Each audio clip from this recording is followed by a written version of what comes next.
warahmatullahi wabarakatuh. Waalaikumsalam. Nahmaduhu wa nusalli wa nusallim ala rasulillahil karim. Amma ba'd. Alhamdulillah hadirin yang masih kumpul yang bersama-sama menghargai Allah Subhanahu wa taala. Senantiasa bersyukur kepada Allah Subhanahu wa taala. Masih diberi nikmat sehat, nikmat waktu luang, dan yang paling tinggi nikmat iman dan Islam, sehingga pada subuh ini Allah gerakkan langkah dan hati kita untuk melaksanakan salah satu perintahnya, yang sholat subuh secara berjamaah. Salam sama-sama kita mengagungkan kepada baginda yang mulia Muhammad sallallahu alaihi wasallam, pada ahli keluarga dan sahabat-sahabatnya. Semoga kita semua kelak di yaumul akhir mendapatkan syafaat dari beliau. Amin ya rabbal alamin. Baiklah, hari ini kita akan mendengar hadis mengenai hadis baginda Rasulullah tentang bab Ramadan, yaitu tentang malam satu malam yang lebih baik daripada 1000 bulan, yakni malam Lailatul Qadar. Yakni mafhum hadis dari Ubadah bin Samit. Dari Ubadah bin Samit radhiyallahu Nabi sedang keluar untuk memberitahukan kepada kami tentang malam Lailatul Qadar. Tetapi tiba-tiba ada dua orang di antara kami yang saling mencaci. Rasulullah SAW bersabda, aku keluar untuk memberitahu kalian tentang malam Lailatul Qadar, tetapi sayang bulan dan bulan bertengkar. Maka dicabutlah pengetahuan tentang Lailatul Qadar itu.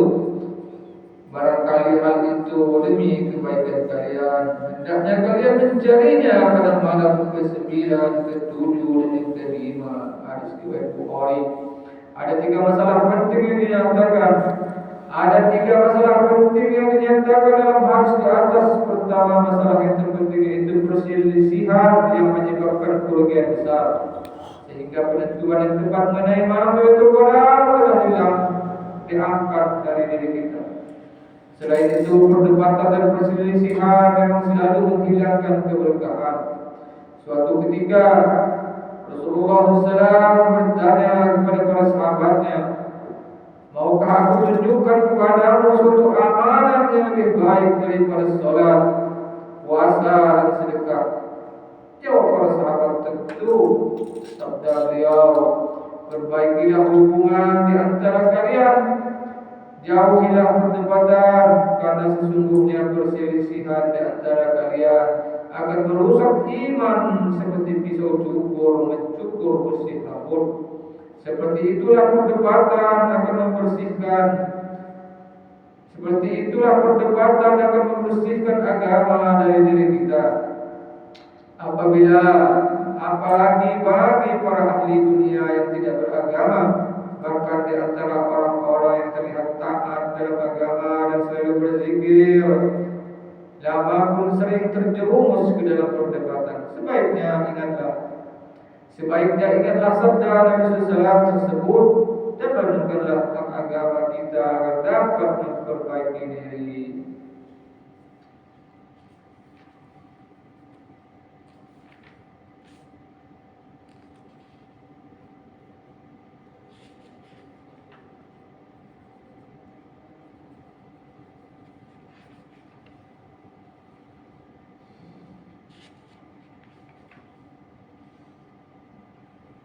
Hadis yang lain yakni dari Anas bin Nu'man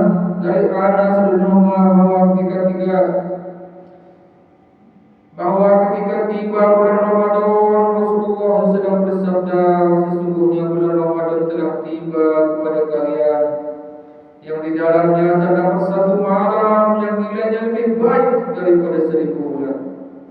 Barang siapa terhalang dari memperoleh kebaikan malam itu, sungguh dia telah kehilangan seluruh kebaikannya dan tidaklah terhalang dari mendapatkan kebaikan malam itu kecuali orang yang malam. Siapakah yang dapat meragukan betapa ruginya orang yang menyia-nyiakan karunia yang sangat besar ini? Seorang petugas kereta api, seorang petugas kereta api akan rela berjaga sepanjang malam demi mendapatkan beberapa rupiah saja. Maka apa susahnya beribadah selama bulan Ramadan yang akan menghasilkan pahala lebih daripada 80 tahun ibadah. Kesulitan itu hanya kita tidak bergairah dalam mengamalkannya.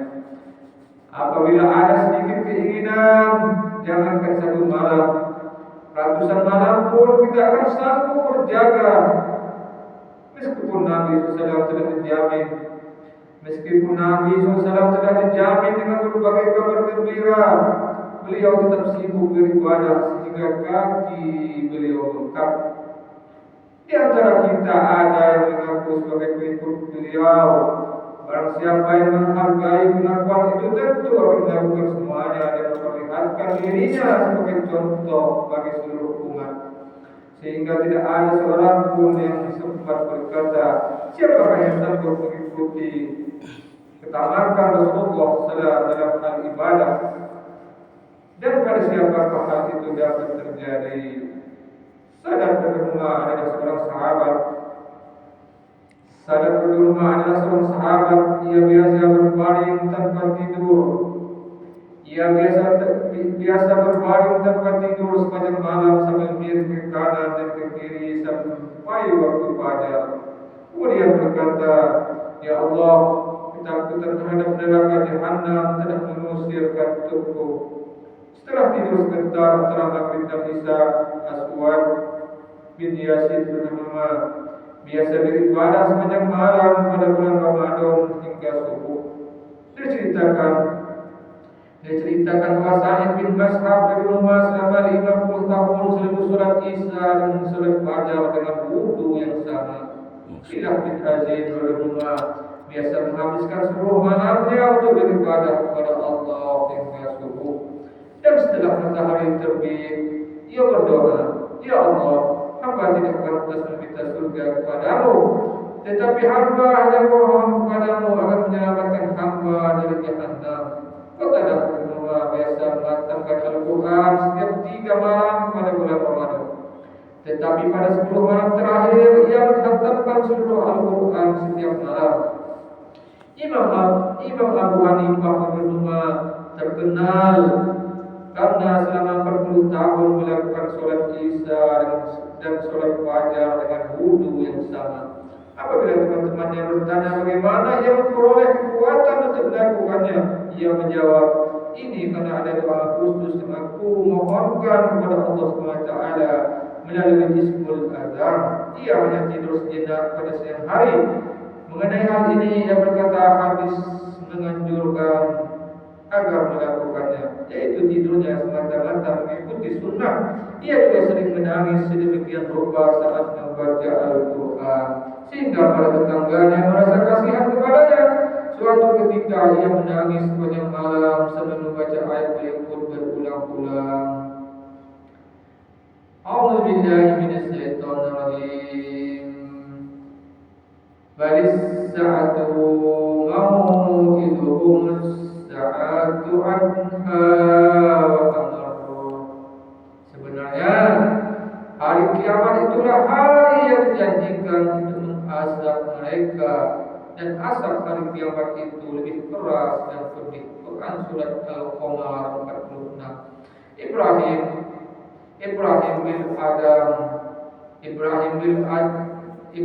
bin Adam bahkan tidak tidur sama sekali pada bulan Ramadan, baik pada siang ataupun malam hari. Imam Syafi'i radhiyallahu biasa menghantamkan Al-Quran 60 kali selama bulan Ramadan dalam sholatnya.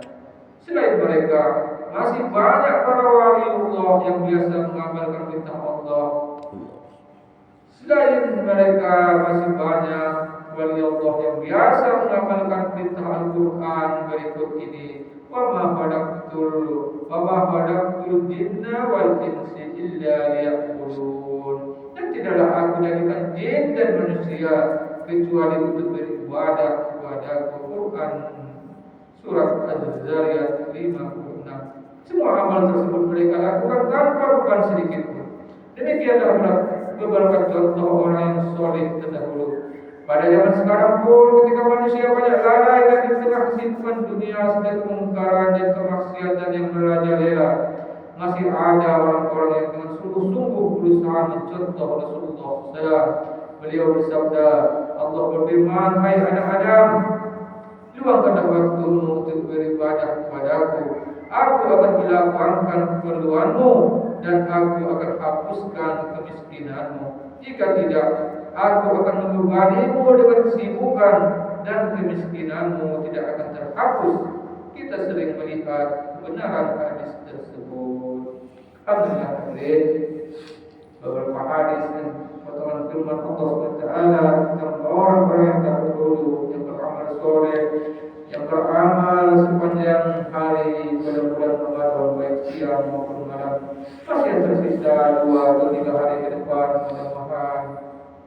Mudah-mudahan Allah SWT beri kita kemampuan untuk memaksimalkan waktu yang tinggal beberapa hari ke depan. Subhanallahumma bihamdika, subhanallahumma bihamdika, asyhadu an la ilaha illa anta, astaghfiruka wa atubu ilaik. Wassalamualaikum warahmatullahi wabarakatuh. Waalaikumsalam warahmatullahi wabarakatuh.